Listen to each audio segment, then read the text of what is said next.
Greetings everyone. Today I am going to start activity 4. Write down date and activity 4.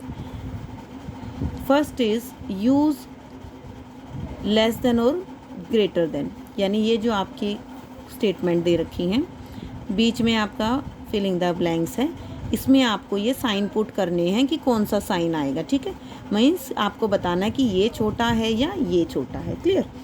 तो बेटा आपको इससे पहले मैं एक दो चीज़ें क्लियर कर देती हूँ. उसमें आपको क्या, जब भी कोई फ्रैक्शन में, फर्स्ट क्वेश्चन का ये एग्जांपल ले लेते हैं हम. जैसे ये आपका एक फ्रैक्शन है, ये आपका न्यूमरेटर है, ये आपका डिनोमिनेटर है. सेम आपका 9/11, ये भी एक फ्रैक्शन है, ये आपका न्यूमरेटर है और ये आपका डिनोमिनेटर है. जब भी दो फ्रैक्शंस में हमें बताना हो कि कौन सा छोटा है कौन सा बड़ा है, तो सिंपल से तो हम ये देखते हैं कि नीचे क्या है, डिनोमिनेटर में क्या है. अगर डिनोमिनेटर सेम है, डी क्या है आपका, दोनों का सेम है, तो हम ऊपर वाले को देखेंगे. इसमें दोनों का 11 है तो हम ऊपर वालों को देखेंगे. ये 7 है और ये 9 है. तो बेटा जो नंबर बड़ा होता है वो बड़ा हो जाएगा और जो नंबर छोटा होता है वो छोटा हो जाएगा. तो ये आपका बॉक्स है. 9 नंबर बड़ा है, इट मीन्स आपका ये वाला नंबर ही बड़ा हो जाएगा और इस तरह से आप उसमें साइन पुट कर लेंगे. ठीक है. अब सेकंड भी देखिए, 5/9, 5/7. मैंने क्या कहा था अभी कि हम डिनोमिनेटर देखेंगे कि डिनोमिनेटर सेम होना चाहिए. ठीक है. अब इस क्वेश्चन में बेटा एक 9 है एक 7 है, तो डिनोमिनेटर तो सेम नहीं है. अब न्यूमरेटर देखो 5 5, इसमें हमारा न्यूमरेटर क्या हो जाएगा, सेम हो जाएगा. तो जब भी क्वेश्चन में किसी भी फ्रैक्शन में न्यूमरेटर सेम हो तो नीचे वालों को देखेंगे, है ना. न्यूमरेटर सेम आ गया तो डिनोमिनेटर को देखेंगे. लेकिन यहाँ पर क्योंकि डिनोमिनेटर नीचे होता है, फ्रैक्शन के नीचे वाले पार्ट में होता है, तो ये अपोजिट होता है. अपोजिट मतलब कि जो बड़ा है वो छोटा हो जाएगा और जो छोटा है वो बड़ा हो जाएगा.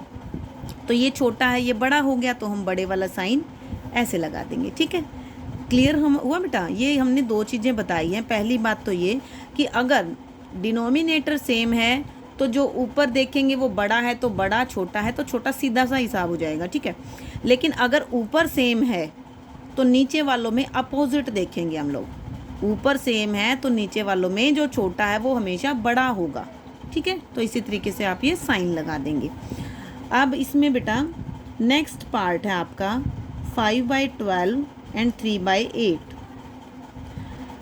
अब इसमें कैसे पता चले कौन सा बड़ा है कौन सा छोटा. तो बड़ा छोटा बताने के लिए सबसे ज़रूरी क्या है बेटा, हमारा डिनोमिनेटर सेम होना चाहिए. यहाँ पर भी जैसे आपको मैंने बताया कि अगर डिनोमिनेटर सेम है तो हम इजीली बता सकते हैं कौन सा बड़ा है कौन सा छोटा. तो यहाँ पर भी अगर हमारा ये डिनोमिनेटर सेम हो जाए तो हम इजीली बता सकते हैं कौन सा बड़ा है कौन सा छोटा. तो इसके लिए बेटा हम क्या करेंगे, इनको सेम कर लेंगे. और सेम करने का क्या तरीका है, इनका हम ले लेंगे एलसीएम. ठीक है. LCM of 12 and 8. हम 12 एंड 8 का एलसीएम ले लेंगे, जो हम फर्स्ट एक्टिविटी में भी कर चुके हैं. 2 6 ज़ा 12, 2 4 ज़ा 8, 2 3 ज़ा 6, 2 2 ज़ा 4, 2 1 ज़ा 2 एंड 3 1 ज़ा 3. कितना आ गया बेटा एलसीएम देखो, 2 × 2 × 2 × 3. 2 2 ज़ा 4, 4 2 ज़ा 8, 8 3 ज़ा 24. ठीक है बेटा. तो अब हम इन दोनों के नीचे क्या लिख देंगे, 24. ये बॉक्स एज इट इज़ लगा रखा है हमने. अब हम कैसे करेंगे देखो, नीचे वाला जो डिनोमिनेटर है, डिनोमिनेटर से इसको डिवाइड कर देंगे. 12 से हम इसको डिवाइड करेंगे. 12 2 ज़ा 24, 2 आ गया. न्यूमरेटर से मल्टीप्लाई कर देंगे, जो भी आंसर आएगा उसको ऊपर वाले से मल्टीप्लाई कर देंगे. हमने जब 12 से डिवाइड किया तो 2 आ गया, तो 2 को हम इस 5 से मल्टीप्लाई कर देंगे. ठीक है. अब नेक्स्ट है 3/8. तो पहले 8 से डिवाइड करेंगे किसको, 24 को. 8 से डिवाइड करेंगे 24 को बेटा, तो 3 आ गया. अब 3 से इस 3 को मल्टीप्लाई कर देंगे, 3 × 3. ठीक है. तो अब हम देखो इसको यहाँ लिख देते हैं. 5 × 2, 5 2 ज़ा 10, नीचे वाला सेम. 3 3 ज़ा 9, नीचे वाला सेम. अब देखो बेटा नीचे डिनोमिनेटर सेम हो गया. सेम होते ही हमें पता चल जाएगा कि कौन सा बड़ा है कौन सा छोटा। अब 10 बड़ा है या 9, तो हमारा 10 बड़ा है तो 10 की तरफ हम ग्रेटर देन का साइन कर देंगे। अब क्योंकि हमें तो इसका साइन बताना है तो ध्यान रखें आंसर हमेशा इसी स्टेटमेंट में देंगे। हम ये दोबारा लिख लेंगे 5/12 3/8। अब यहाँ पर साइन हमारा कौन सा है, ये वाला, तो यही साइन हम यहाँ पर लगा देंगे और ये हमारा क्या आ जाएगा बेटे, आंसर। क्लियर। तो इस तरीके से ये जो बाकी क्वेश्चंस हैं आपने करने हैं। क्लियर। अब नीचे वाला भी देखिए, मैं कि मिक्स्ड में दे रखा है, ये भी आपको बता देती हूँ। जी क्वेश्चन है आपका, और स्टेटमेंट उतार लेते हैं बेटा पहले। ये आपका स्टेटमेंट है, मिक्स्ड में है। पहले इसको हम इम्प्रॉपर में चेंज करेंगे। कैसे? इन दोनों को मल्टीप्लाई करेंगे, 4 1 ज़ा 4 प्लस ये ऊपर जो है 4 1 ज़ा 4 प्लस 1 5, नीचे वाला सेम आ जाएगा। अब इसको भी ऐसे 3 1 ज़ा 3 प्लस 2 5 बाय नीचे वाला सेम आ जाएगा। अब ये 4 है, ये 3 है। ठीक है, ये सेम क्वेश्चन ऐसा ही हो गया ऊपर वाला। पहले हम एलसीएम लेंगे, एलसीएम लेके हम नीचे इस तरीके से लिखेंगे, फिर हम नीचे वाले से डिवाइड और ऊपर वाले से मल्टीप्लाई करेंगे और फिर जो बड़ा होगा उसकी तरफ साइन लगा देंगे। ठीक है बेटा, इसी तरीके से आपने अपनी फेयर नोटबुक में करने हैं बेटा। अब now question number 2, arranged in ascending order. ये असेंडिंग ऑर्डर में करनी है आपको। हम एक्टिविटी 1 में ये ऑलरेडी कर चुके हैं बेटा। ठीक है, सेम वैसे ही है, कोई भी चेंज नहीं है। देखो 7/10 4/15 5/20 सॉल्यूशन।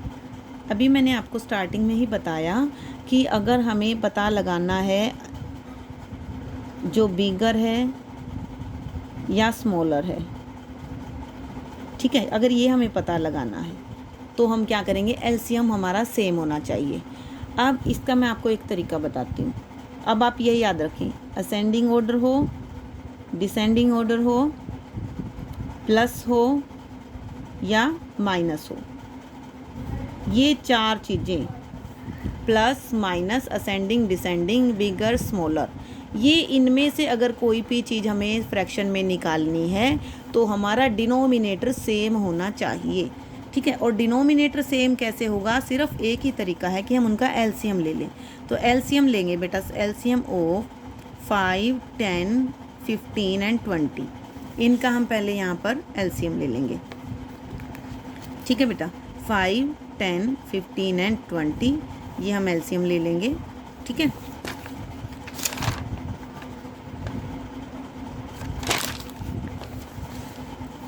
ये देखो पहले 2 पे गया बेटा, 5 2 5 ज़ा 10 15 एज इट इज़ 2 10 ज़ा 20, फिर 2 पे गया 5 5 15 5, अब 3 पे चला जाएगा 5 5 3 5 ज़ा 15, अब 5 पे चला जाएगा 1 1 1 एंड 1। हमारा एलसीएम कितना आ गया बेटा, 2 मल्टीप्लाई 2 मल्टीप्लाई 3 मल्टीप्लाई 5, 2 2 ज़ा 4 4 3 ज़ा 12 12 5 ज़ा 60। ठीक है बेटा, अब हम सब के नीचे क्या लिख देंगे, 60।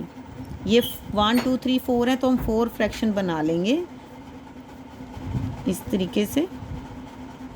ठीक है, अब देखो नीचे वाले से डिवाइड करो, 5 से इसको डिवाइड करेंगे 12 आ जाएगा, तो इसका मतलब ऊपर वाले से उसको हम क्या कर देंगे, मल्टीप्लाई। नीचे वाले से डिवाइड करो, 10 को डिवाइड करेंगे 10 से 6 आ जाएगा, 7 मल्टीप्लाई 6। 15 से करेंगे 4 आएगा, 4 मल्टीप्लाई 4। 20 से करेंगे 60 को 3 आएगा, तो 5 मल्टीप्लाई 3। अब इनको मल्टीप्लाई करके लिख देते हैं, 12 2 ज़ा 24/60, 7 6 ज़ा 42/60, 4 4 ज़ा 16/60, 15/60, ये आ गया। अब देखो नीचे डिनोमिनेटर हमारे सबके क्या हो गए हैं, सेम हो गए हैं। सेम होते ही हमें पता चल जाएगा ऊपर वालों में कौन सा छोटा है कौन सा बड़ा है। तो बेटा अगर असेंडिंग ऑर्डर लिखना है तो असेंडिंग ऑर्डर में सबसे छोटे से स्टार्ट करेंगे, अगर डिसेंडिंग ऑर्डर लिखना है तो सबसे बड़े से स्टार्ट करेंगे। अब यहाँ सबसे छोटा कौन सा है, ये, तो पहले इसी को लिख देते हैं 15/60, उसके बाद 16/60, उसके बाद इन दोनों में से 24/60 और लास्ट वाला आपका 42/60। ये हमारा असेंडिंग ऑर्डर आ गया। ठीक है, लेकिन क्वेश्चन क्या था, क्वेश्चन में तो 2/5 7/10 4/15 5/20 ये है, तो आंसर हमेशा क्वेश्चन की फॉर्म में देना है, तो ये तो हमारा नहीं दे सकते, तो इनको हम इस फॉर्म में लिखेंगे। वो कैसे लिखेंगे, देखो 15/60 कहाँ था? लास्ट में। यहाँ पर कहाँ था? लास्ट में था ना, तो लास्ट वाला सबसे पहले लिखेंगे। 5/20। 16/60 कहाँ था? थर्ड नंबर पे, तो थर्ड पे क्या है? 4/15। 24 फर्स्ट नंबर पे था, 2/5। 42 सेकेंड नंबर पे था, 7/10। ठीक है बेटा, तो ये आपका असेंडिंग ऑर्डर आ गया है और यही आपका क्या आ जाएगा? आंसर। क्लियर? सेम क्वेश्चन हम एक्टिविटी 1 में कर चुके हैं ऑलरेडी, उसी तरीके से अब भी आपने करना है। इसके सेकंड क्वेश्चन के 2 पार्ट हैं, दोनों आपको करने हैं, सेम है बिल्कुल।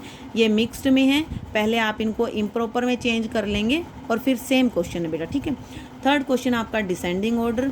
डिसेंडिंग ऑर्डर भी बिल्कुल सेम इसी तरीके से आप करेंगे, सिर्फ यहाँ पर आकर चेंज कर देंगे। ठीक है, यहाँ पर आप ये 2 लाइनों की बजाय आप क्या करेंगे?